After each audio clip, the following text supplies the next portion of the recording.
Good morning, everybody. Everybody's been racing this morning. So good morning. Welcome to our community conversation. It is a beautiful day outside. I've already been out running around. I've run 2 errands this morning and I got back just in time for this. Larry and Saralee Woods, how are y'all this morning? Great. Yes, we are. Grandson's a little under the weather, but we're doing fine.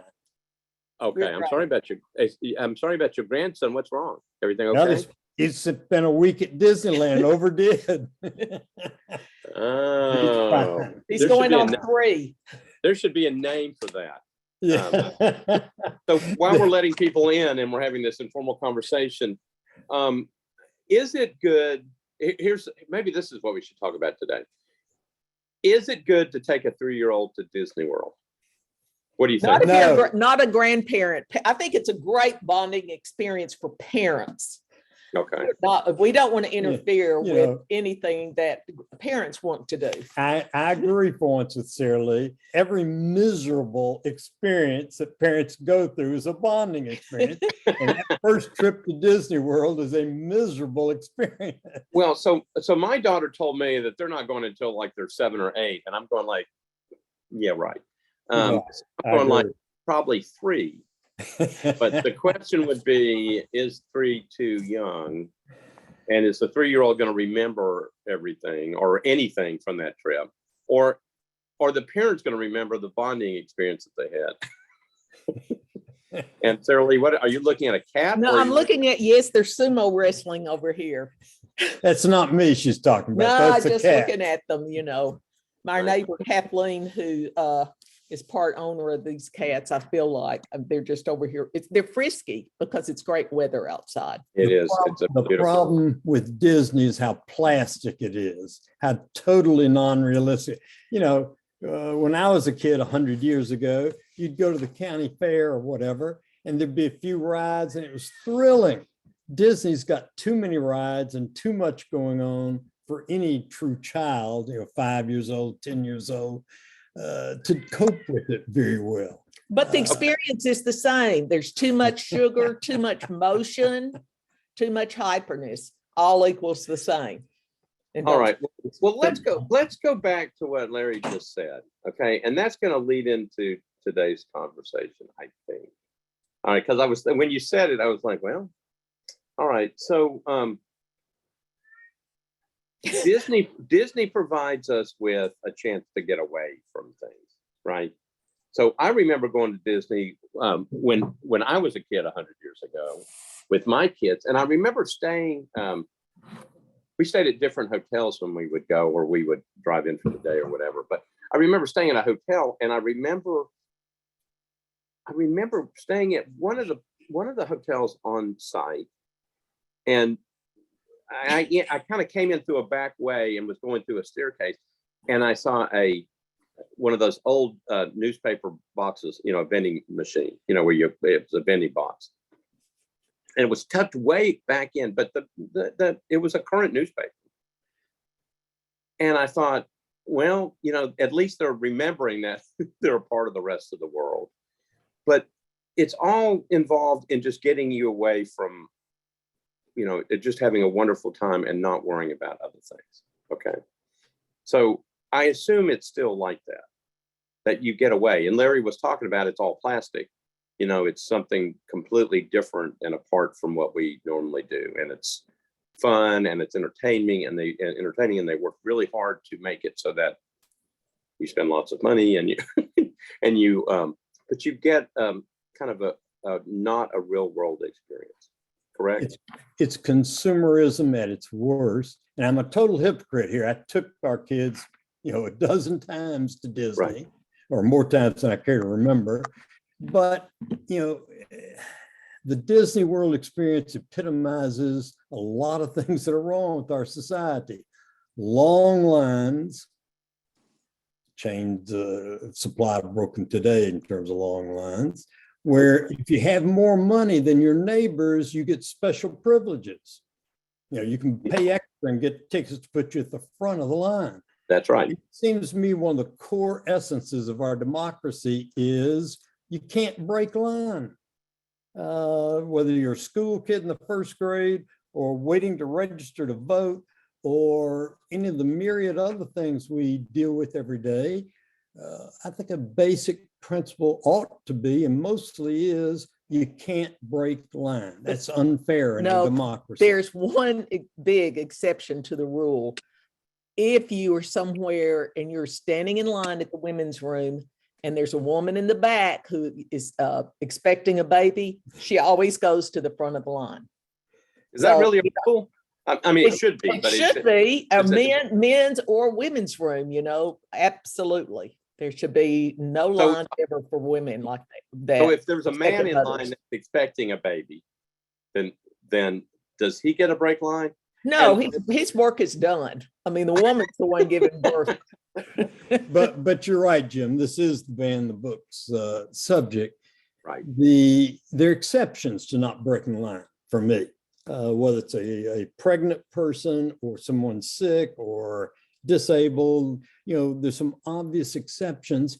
And I think that's a core fundamental difference between progressive people, which I usually label Democrats, and folks that are conservative to ultra right wing, usually the Republicans. And that difference is the Republicans don't believe in exceptions.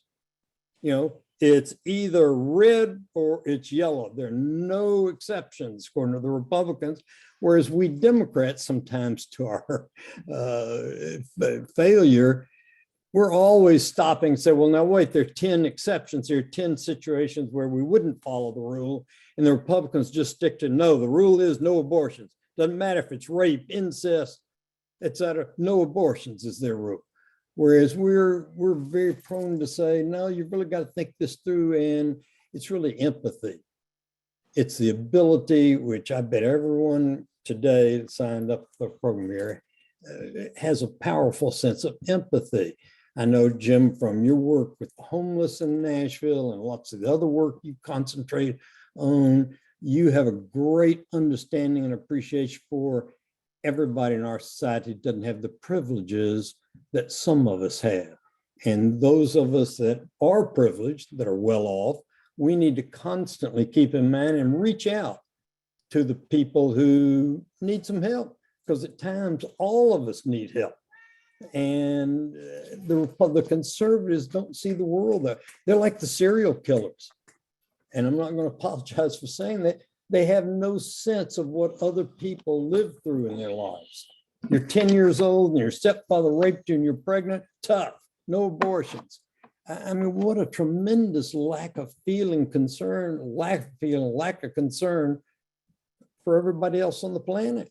So I'm going to disagree a little bit with Larry, because I have not given up on my father's Republican Party from East Tennessee. I don't know, where those people are, but you just couldn't label one party a certain way. So I'm hoping, I think whatever we're talking about with banned books and some of the things going on in Tennessee, when it's in your family, when it happens to someone you know and love, all politics, all issues are local. I mean, there are no labels. It's what can I do to take care of my family member? Well, so, I don't want you two to get into a fight. I would say that. But I got a banned book to talk about. Okay, well, I would say, Larry, and answer your question, I probably tend to side, even though I don't usually have two guests at the same time, and I just try to maintain a neutrality level, but I have to have hope that not all, you've got extreme Democrats and you got extreme Republicans. That right. At somewhere there are a lot more people that are not so extreme that I don't like to label all groups as in one category. I've got to believe, I've got to hope that particularly in an area, I mean, we're going to talk about banning books, that not that's an extremist standpoint, even though it seems to be taking hold in the form of some laws. So anyway, let's talk about, and my guests today are Larry and Saralee Woods, who have been for years involved in understanding, interpreting, selling books. And so that's, I think, why you're here. But you also are very instrumental in our city, in our community, in our world. And you have a good perspective, I think, on what's happening. I do want to, I want to say, interrupt you 1 second, Mr. Vice Mayor. This cute man who has very strong opinions. I know. Somebody calls him who never votes the same way he does. Larry will stop what he is doing and help that person. I mean, and have coffee, sit at the table, go to court. He does not care. I mean, Larry is very strong, opinionated, but he also doesn't say no to people who need help. He doesn't ask them how they vote. I think most of us are that way. Because we have hope. We have hope. That's the hope. That is right. Yes. That's the hope.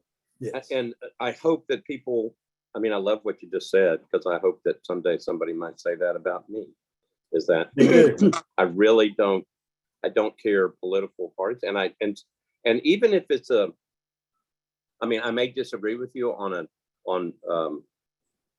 some type of issue, but I'm still going to help you, because that's what I think we're supposed to do.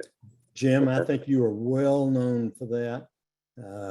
You've done a tremendous job for Nashville your entire adult life, primarily through politics and government.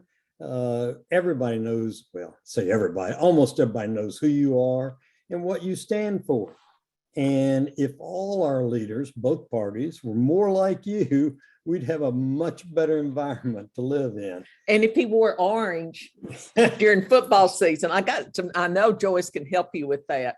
So I know Joyce can help me with that. I got a book. Thank you, Larry. Book. Okay, so now we're going to get, well, we're out of time now. All right, so tell me, what are you holding in your hand? I am holding the Bible. Now, this is a very well-used, well-written in copy of mine. It's The Message, which is a modern, easy to understand version of the Hebrew Bible and the New Testament. And I want to tell you, when I learned to read, and I learned that there were portions of the Bible that I should not be reading, I would just, let me tell you how fast I got to Song of Solomon, just to say, And the stuff that we were taught in Bible class about violence, there's a whole lot of violence in this book. So when you start saying what people can and cannot read, I mean, how many thousands of years have we been reading Holy Scripture, Hebrew Bible, the New Testament, the Quran? So I guess starting this whole conversation, Jim, you tell the kid, especially teenagers or preteens, what you can't read, those sales are going up for those books. I mean, you talk to any bookstore owner, you talk to the folks at Amazon.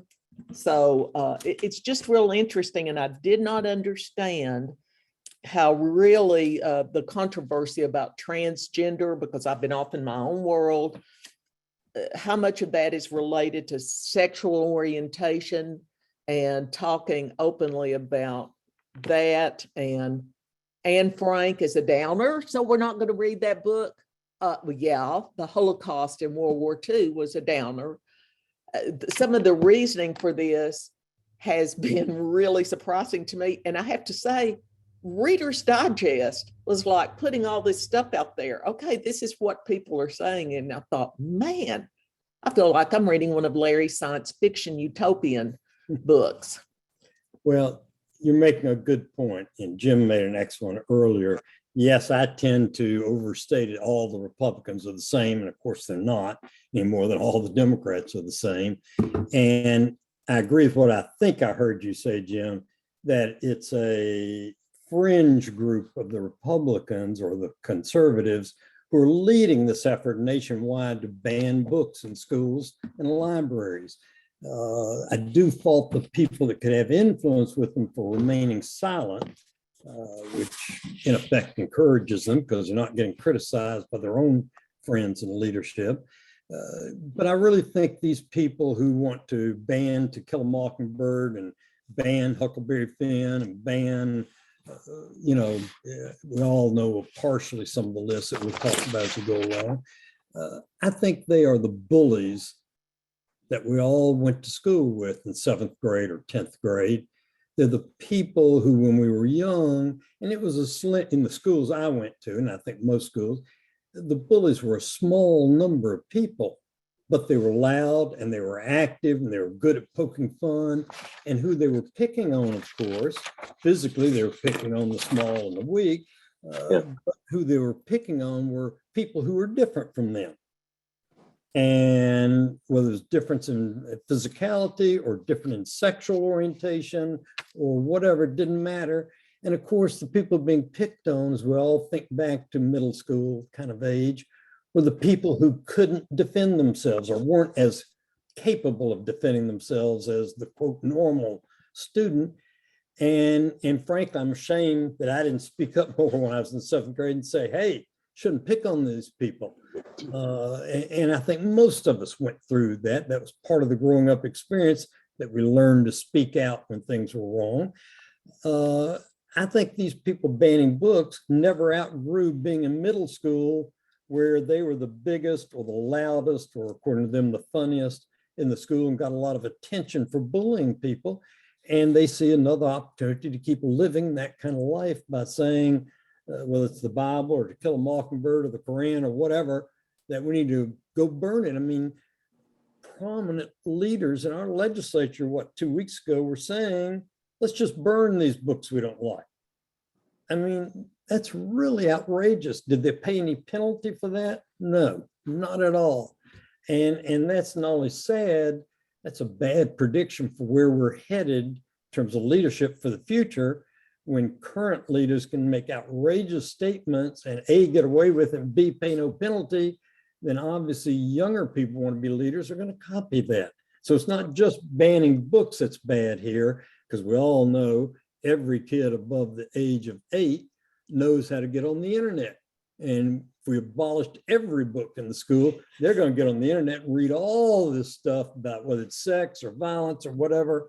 And we've got no practical control over that. So I think it's really their cultural background, their personal background, their fear of people that are different from themselves that's really driving these people. Well, let me ask you both a question. First of all, Saralee, your background, where are you from? I usually ask everybody, where they're from, but I think Larry's been on the show before. So Saralee, tell us about your background, because I think it plays into what you're talking about. I grew up not too far from Joyce in a town called Oneida, Tennessee. It's Scott County, close to the Big South Fork. And I'm a product of public schools and public universities. And I was very fortunate that my parents encouraged me to read just everything. And we had a great librarian. We had those scholastic fairs, that would come. I remember reading this book when I was maybe 3rd grade about Harriet Tubman, because I wasn't aware of her. And so I had a lot of challenging things with that. And Mother would say, do you have your light turned off? And I'd have my electric blanket light on. It's very cold. And read by that, which is why I'm wearing glasses. So I was very compulsive, not as much as Larry, but I loved to read, and it wasn't always pleasant. I remember reading To Kill a Mockingbird and could not believe the ending, could not believe this innocent guy was convicted. And I talked to my dad, and he said, yep, that's life. And especially if you're of color and you don't have any money, you're not going to see rich people on death row. My father was a Lincoln Republican, and when he was in the legislature, he was actively opposed to the death penalty because it wasn't fair to him. So, I mean, it was okay to read. And when I went to a church college, anything that was banned was the first thing that I would read, whether it was The Last Temptation of Christ, Helter Skelter, The Exorcist. I mean, you know, I'd spend all night reading stuff. So I like to read. As older I get, I don't like to read unpleasant stuff because life is hard. You know, I will escape into something else. But I don't, I mean, when I was going through this list, my book club is reading a book that's been out for years. And I don't know if I'm pronouncing this right or not. Is it Mouse, M-A-U-S? I pronounce it mouse, but Right. yeah. The graphic book about the Holocaust. And when I was reading, why is this book banned? It's because it has convenient whitewashing of tragic events, and there's the nudity of animals. Now, I just had Dash, my cat, here, who's wearing fur because that's what he wears. But there honestly are some of the objections in some of the banned books today because of animals being nude. So, I mean, the Holocaust wasn't that long ago. So, you know, we don't talk about history. You know, we're not going to learn from it. So I don't understand. I really don't understand people trying to keep history from younger people, you know, saying we don't need to talk about slavery or we don't need to talk about things that we didn't do currently in this generation. You know, we just keep, I'm wandering too long, but I That's love okay. history. No, I think that leads to the question to Larry, and that is the history of book banning. I mean, my guess is, and I don't know a lot about the history. I mean, my mind immediately goes to the burning of books during when the Nazis were taking over. That's what I think of when I think of book banning. Is we're going to take things that we don't want people to read and we're going to burn them. What's the history of book banning in both America and worldwide that you can tell me that you know about? And how does it, we go through these cycles, how do we reverse that? How do we stop that type of thinking? This is a hundreds of year old. Well, I would think probably goes all the way back to China and Egypt, but I know it goes back to 2,000, 2,500 years ago. The original, well, I shouldn't say original, the parts we know about are religious books. You know, think about the rise of the Middle East as one of the earliest civilizations, and Egypt, and then Greece. And at the same time, a lot of things are going on in China and India, but the ones I'm more familiar with are European and Middle East. And think about all the different religions that were essentially competing with each other. And each one of them had their special books. I'll call them their Bibles, but had their religious books. And therefore, especially come out of Persia, what later we call Persia, every time there'd be a new wave of conquerors out of Persia into Assyria and Babylon and Chaldea, they'd throw out the old religious books and substitute their religious books. So they probably didn't view that as book banning. That was viewed as the one true religion needs to have power over everybody else, but it was a bad precedent. Therefore, we get to the Middle Ages in Italy, for example, and Galileo's going to be prosecuted for what he wrote. And Copernicus was threatened over what he was writing. And if you'd asked Galileo or Copernicus, they would have said, I'm writing about physics, I'm writing about science. But to a large number of educated people, no, they were writing about religion, and they were threatening my religion by what they wrote, talked about in science. So I would hope that the modern attitude in America, at least, is everybody's entitled to their own beliefs, not their own actions necessarily, but their own beliefs, whether it's morality or religion or science. But our background, all together, but our background to Western Europe for the white part of America, our background is it's okay to cause trouble for people that don't agree with us. You know, look at all the wars we fought over religion and moral issues kind of thing. So we come from a long tradition of that. And we're not just talking about books about sex or books about bad language, profane language. That's commonly what we hear a lot about today in the media. But some of the most famous and well-respected authors in our history had their books banned. You know, Mark Twain had 2 or 3 different books banned. Kurt Vonnegut, Slaughterhouse-Five. We can't have a book in our library that's anti-military. I don't think Vonnegut would ever agree it was anti-military. It was anti-slaughtering people, Vonnegut would have said. We all have different views about that. And the way a democracy should function is we all get to read and enjoy or argue about the books we want to read, enjoy, and argue about. And the problem with this fringe book banning bullies is no, they don't want any discussion about it. They want everybody to be just like them and only respect and uphold the things they respect and uphold. And that's just not a democracy.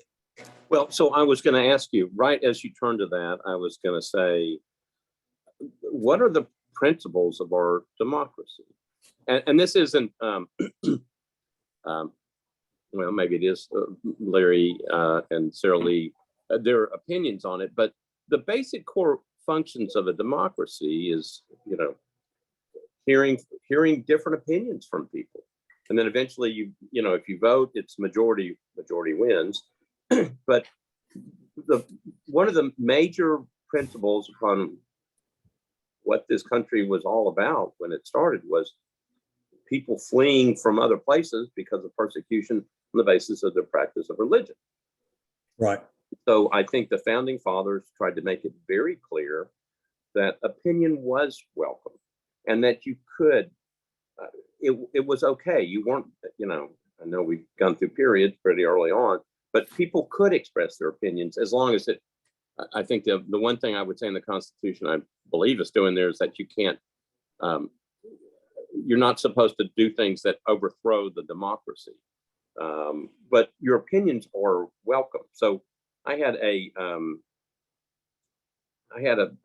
civics teacher, a government teacher that fought in World War II, who said he didn't believe in communism, but he would fight to protect those people who wanted to talk about communism, who wanted to express their belief in communism. That was his principle. Now, he was probably as conservative as could be, but he fought to preserve the freedoms of this country, one of which was to be able to express your opinion. But if you silence the opinion, all of a sudden you're hitting, I think, at the principles of democracy. How would you respond to that? I think you're absolutely right. And I teach a course at Tennessee State that's based on First Amendment. I couldn't agree with your former teacher more. The idea is we all get to speak up about what's important to us, whether it's sports or religion or sex or who's going to win the election. And when it's over, when the discussion's over, when the debate's over, when the election's over, we all then respect that our view may not be the most popular view, may not be right in that sense. And we can keep coming back to it. We don't have to change our opinion, but we need to respect that when other people disagree with us, we all still get the right to speak up and speak out. Problem is, well, I'd say the change in the last 25 years, 40 years, is it's gotten far more complicated than that. Look at the New York Times versus Sullivan rule.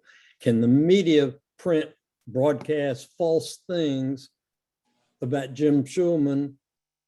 And the answer is yes, they can, because the Sullivan rule says they don't have to be right when they're talking about a public official. They ought to risk being wrong, even if they hadn't thoroughly researched it, so that it stirs up discussion about public officials. So I recognize there are two sides to that issue, but Sullivan complicates things. Do juveniles have free speech rights? Yes and no. And the Supreme Court cases make that clear. I think they've gone too far. This case out of Alaska where a couple of students are goofing off or want to be on the evening news, and TV cameras are coming to town for some reason. So they hold up a banner saying bong hits for Jesus. Well, I give them an A for originality, not truthfulness, but originality. I give them an A for understanding what the media will be attracted to. But I'd probably give them an F for citizenship. The question is, can the school now punish them by expelling them, suspending them? And the Supreme Court says yes. I mean, they were standing across the street from the school. Class was not in session. And I read that opinion and I think, hey, Supremes, haven't you heard of the idea of the First Amendment that Jim Schuman just explained really well? We've got a lot of problems in the development of the First Amendment. Let me say one final thing about abortion, since that's what I'm talking about, and you are too. We are all entitled to our opinion, but our actions have to be within the law. I just told a couple of friends of mine who are active in Planned Parenthood, the lawsuit you need to bring about the Dobbs decision overruling Roe versus Wade is what the 3 Jewish women just filed, I think in Pennsylvania or New York, saying the Dobbs ruling violates my religious principles. Wow, that ought to get them about 7 votes on the Supreme Court. The Supreme Court's been really active the last 20 years in saying where your good faith, sincerely held religious beliefs conflict with the law, you get to ignore the law. Yeah, that's the hobby craft store case and a lot of others. I think that I wish we could use books as a way to communicate with each other. Those of us who may vote differently, if we could be in book clubs together and talk about how we've interpreted a book, fiction or nonfiction, or I love this book, Stamped from the Beginning, by Ibram Kendi, am I saying his name correctly? How to Be an Anti-Racist. He also wrote, I think books offer so much. I mean, when we had our bookstore, and I see the same thing at Parnassus and at other bookstores, people gather and talk. You may be in an aisle looking at a history book and somebody will say, have you read that? It's a way, books should be a way for us to exchange ideas and to talk about a plot. You know, what did it mean when you read the conclusion of the Diary of Anne Frank? Or how did you feel about Vietnam after you read the things they carried? Or what about The Bluest Eye moved you? Rather than just isolating us, we ought to use books in classrooms and in book clubs and in society to talk about things. Well, let me, you're from up where Howard Baker. Yes, I am. One And 30 miles away. No, he didn't 30. Huntsville was 10 miles away. Right, Joyce drove all over that county, and Howard Baker's father, Congressman Baker, was my father's mentor. So okay, we did listen to the other guy because they might know something. because they might be right, Yeah, and that was the goal. So I had and will always have tremendous respect for Senator Howard Baker for Right. what he did and what he stood for and the principles that he stood up for. And so in terms of, I was thinking about your idea about the, having book clubs and bringing in people from different ideas and reading the same book, and at least having the ability, I mean, you set your ground rules, but talking through it. And I think I can't tell you what Howard Baker, I think I knew what he meant, but it's okay to have different opinions on the same issue. It's okay. That's what this country was. It was one of the things that it was founded on, was people were going to have different ideas about things. And it's okay to differ on the things, but in the end, remain friends and be able to talk about it in a civil way. I think what happens when you talk about, if your book club with different people in it were to pick a book that all of a sudden somebody else said, you can't read because we're banning it, you take away the objectives of having that ability to talk freely and talk about different ideas. Saralee, let me ask you a question, and then you can run with however you want to respond. Did you ever see the movie Field of Dreams? Yes, basically Field the of movie. Dreams, yes. And the part of the movie that comes to my mind when I think about book banning as well is when Amy Madigan, the actress, got up in the role and was they were trying to ban a book of Terrence Mann, the guy that Ray Kinsella eventually went to go visit. And she got up and said something like, aren't we for the Constitution? Don't we think that's a pretty good set of guidelines? And people all of a sudden started thinking through it, and all of a sudden they were there to ban the book, and all of a sudden they realized that, wait a minute, we're Americans. This is our Constitution. This is what our founding fathers wrote, and it is still working in almost every way. We're still here. We're still a democratic form of government. And she got the audience turned because all of a sudden they realized it wasn't about a book. And this was more about protecting the rights and privileges and freedoms of our country. How would you respond to that in terms of talking about, I mean, I know where you are in terms of this issue, but how do you make sure that people understand? It's like, wait a minute, we're getting to the point where we're starting to go against the rules that have governed our country for over 200 years. It's hard, I guess, for me to talk about what January 6th did to me, just watching that on television. But I think because I married a Democrat and grew up with Republicans, and life went on the day after the election because everyone lost more than they won. I don't understand where we are in this country with denying truth. So, I mean, just that I expected Congress to act so much differently than they did after that. I expected the bad guys. I expected people to stand up and say, this is not right. We did it we did it the night of certification. People voted to certify whether you voted for Biden or not. The man won, got 7 million more votes too, but he got the Electoral College. And since then, we have had, it's been okay to say the big lie, to defend the big lie on television. I mean, people buy into that. People are running for office in my state that are more concerned about what is on President Biden's son's laptop than they are the issues facing my state. So I don't know where people's heads are, Jim. So I guess with me, what I'm going to be doing election night and the next several years is I'm going to escape into books, or I'm going to read history, or I'm going to talk about the Titans and while we blow game leads or something. I don't know. I mean, it's a weird time because I always thought, that you fall back on the Constitution. You got to follow the rules, and I don't know where we are. I know I'm rambling, and there are people. Ellen Barrett can explain this a lot better than I am. I see her on here. Well, and I'll turn to Larry in a second, but I don't think you're rambling. I think people are having trouble, serious trouble with this. I am. I mean, I grew up in Republican East Tennessee. My parents were Democrats, but I know my father would vote Republican. I try to get along with everyone, but the idea, I mean, and I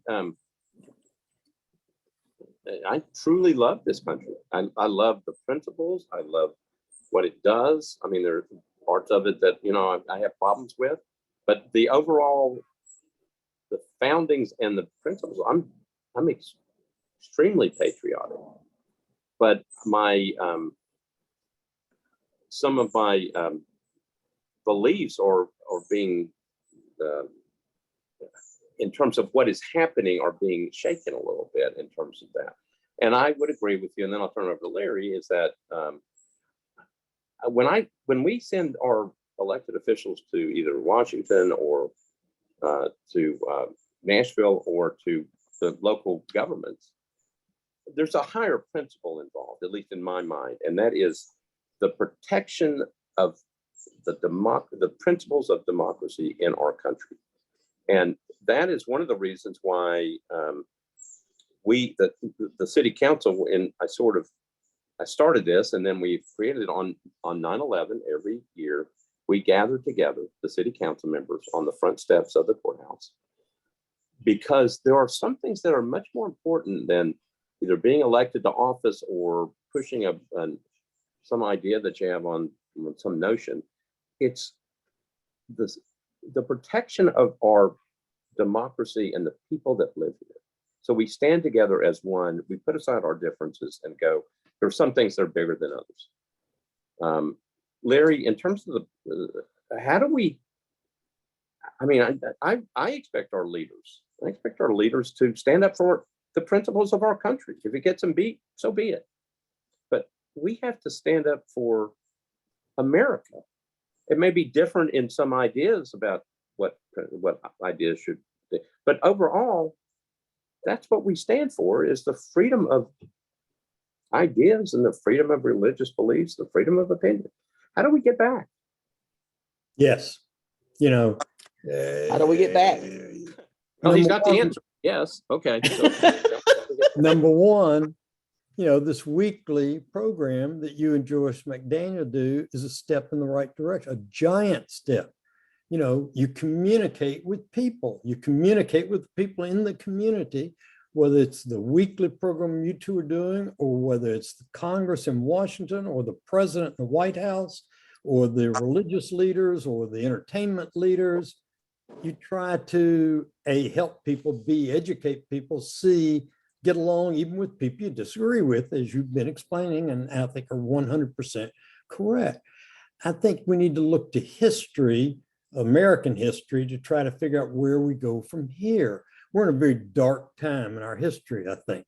The threat to democracy is, maybe it's been worse at times, but when you've got an ex-president and other national leaders saying, if the other side wins, they cheated and it's fraudulent, that really eats away at people's belief in democracy. Clearly, we've been through this before and survived it.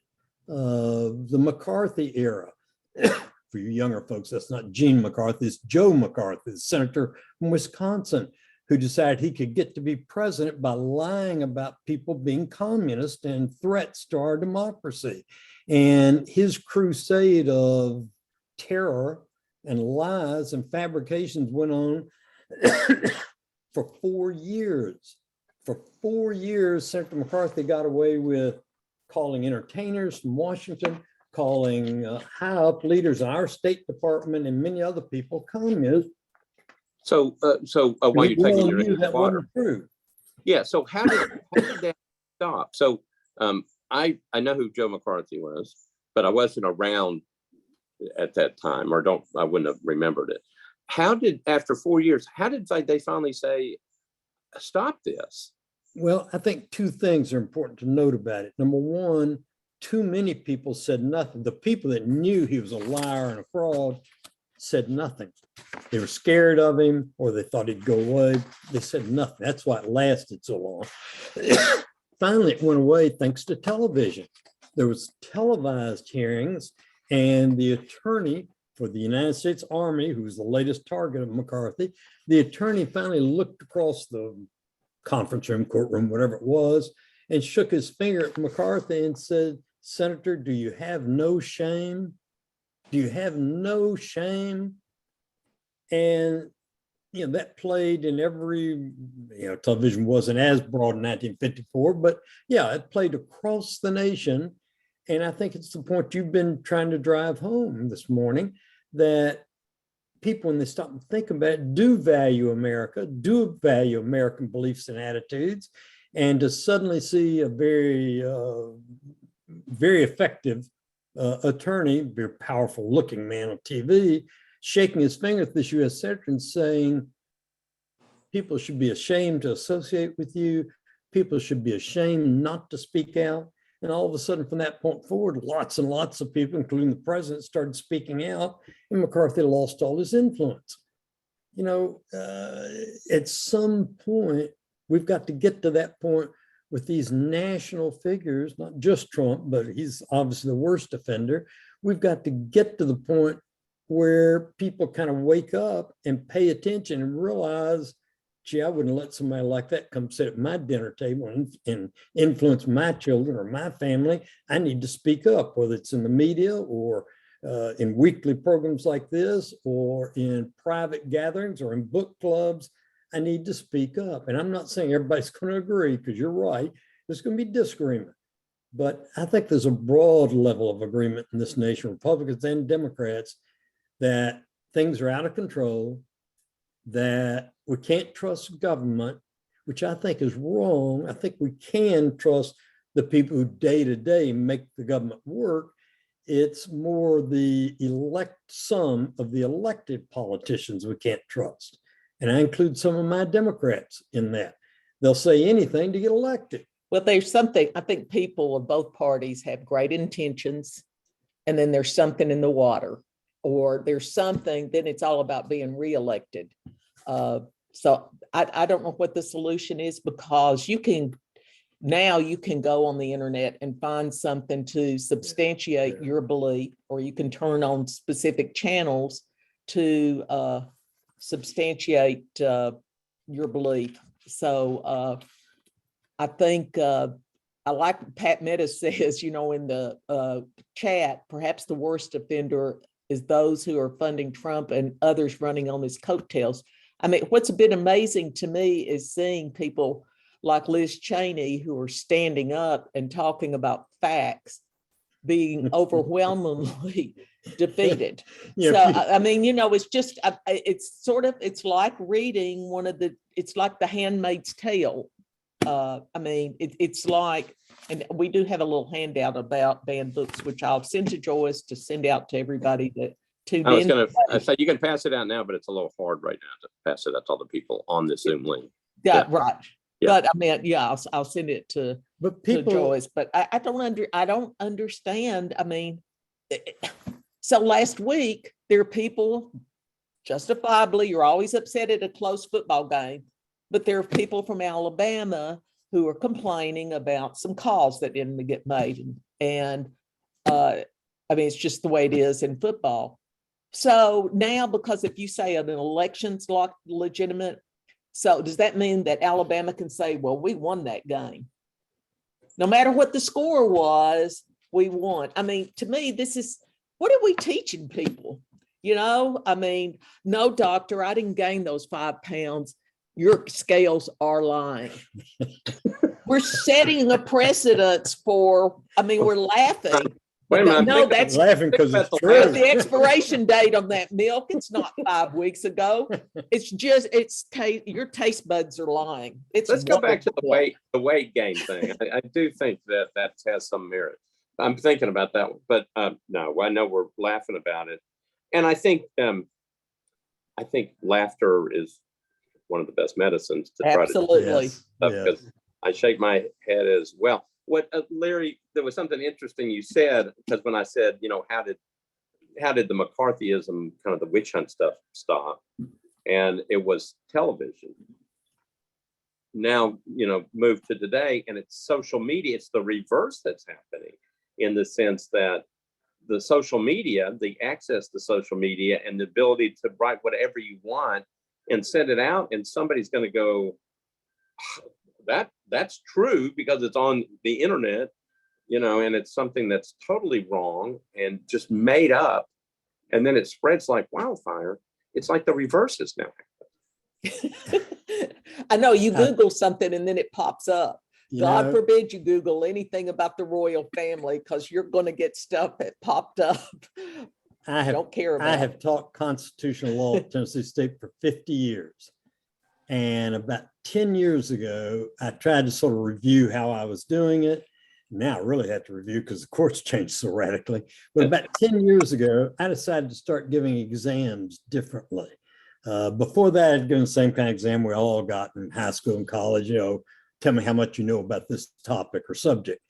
About 10 years ago, I changed that. Okay, every exam I give is going to be open book and open source. You can use Google Scholar, you can use JSTOR, you can look up anything you want to look up. What's JSTOR for those of us who don't know?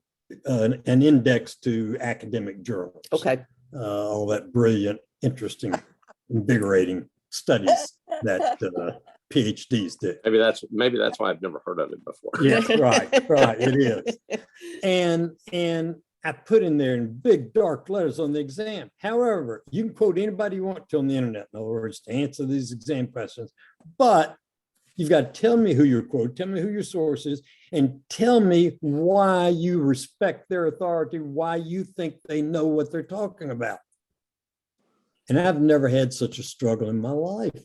All these kids lived on the internet the entire life, and they believe anything that's on the internet is worth talking about. And so I'll get exam from some of the students, exam answers back, quoting some sophomore in high school who wrote an essay on patriotism. And, you know, I guess young people are entitled to views too, but it wasn't exactly what I had in mind for a college exam. It's a real learning process for my students that sources should be qualified, should have some kind of track record that documents their expertise. And I suspect that's even worse when you get outside of college. As Saralee, as we all know, not just what Saralee was saying, you can find anything on the internet, of course, saying anything in the world. But Tennessee did win. Well, only in a non-Einstein universe. Quantum mechanics would say. I saw the field goal. It went in. Tennessee won. And you know, you go on. You know, and we all, I guess the other thing I'd like to add to the good point you've made this morning, Jim, and all of us have, things change. You know, if you had told me 5 years ago or 10 years ago that I'd be supportive of and think very, very highly of a member of the Cheney family, I laughed and called you a liar. That's never going to happen in my lifetime. And obviously, Liz Cheney is just the kind of leader I want. Someone who's willing to stand up for principles, willing to stand up for what she believes, even if it's going to cost her everything in her political life, which it is. Yeah, we desperately need more Liz Cheneys who will speak out and speak up and tell the truth. We need Kim Troop's son to be governor of Maine, which I believe he will be a few years down the road. We all know local political people here in the Nashville area who would make good presidents. Tennessee has a rich history of people who were qualified to be president and came close. Al Gore, Howard Baker, Estes Kefauver. I mean, Tennessee, when I was growing up, Tennessee was clearly the most progressive state in the South. Both our senators refused to sign the Southern Manifesto to combat Brown versus Board of Education. Both our senators spoke out early and often about the Vietnam War is not the right thing to be doing. We had the most progressive state in the South. Now, I can't make that claim anymore, I don't think. I don't think those people that could run for president could be elected in this state. True. Unfortunately. Well, you think of, and Kim is weighing in, so there you go. Good. So you think about the fact that Al Gore would have been president if he'd carried his own state. And if he'd listened to Roy Neal, he would have. Yeah, well, there you go. Yeah, true. Absolutely true. So that's, and we'll have, that might be an interesting conversation for another one of these community conversations. Yes, it would. And this, and to get, see if the former vice president might get on. I told Joyce if she'll let me be concealed behind a curtain, we'll do a program for you one Saturday about the tragic, horrible mistakes my various candidates have made when I was involved in their campaign. Because no one would recognize Larry's voice, right? That'll be we only have 5 minutes and we don't have time for that. Okay, so go back to the book banning. I think the question would be people stepping up, saying things aren't right. I mean, I'll tell you, my favorite book of all time is To Kill a Mockingbird. Yeah. And the book that I would say is probably made the most impact on my life growing up is The Diary of Anne Frank. And I still think about that book, and I still think it has to be read, because It's true. it's vital. It's vital to remember something that had a very significant impact on my life and on the world, not just the Jewish community, but on the world. Right. And we have to remember history. We have to understand it, and because we're, as they say, we're liable to repeat it. And I know that there are situations around the world that are ongoing, but we can't hide from our history. Exactly. It's a part of who we are. Exactly. So I guess we have less than 4 minutes left. And usually you can tell when these things are really, these community conversations are really interesting, because you look up and it's like, oh no, we only have 4 minutes left. Where do we go from here? In the next 3 minutes, both of you, how do we start? I know we've sort of talked about it. The book club idea, I really like. How do we, what do we do? What do we do right now as we're trying to get through this? I think one thing, I'll go quickly, Larry, is when I learned from researching banned books is how much fear there is about gender identification with young people. And as somebody I've never questioned my identity as a female. I've known I'm straight all my life. I just know. But if I do know people of my age group who did have a lot of struggles. And I think there's a lot of fear about that. There must be fear with parents that if their child reads Lawn Boy or All Boys Aren't Blue, it's going to change them. And I don't know. I mean, I have grandsons in school, so I will have to ask them. I don't know. They have to read, but I don't think that's going to change anything about your orientation. You may question things, but a lot of fear about that. And I think the follow-up to what Saralee is saying is we need to educate people.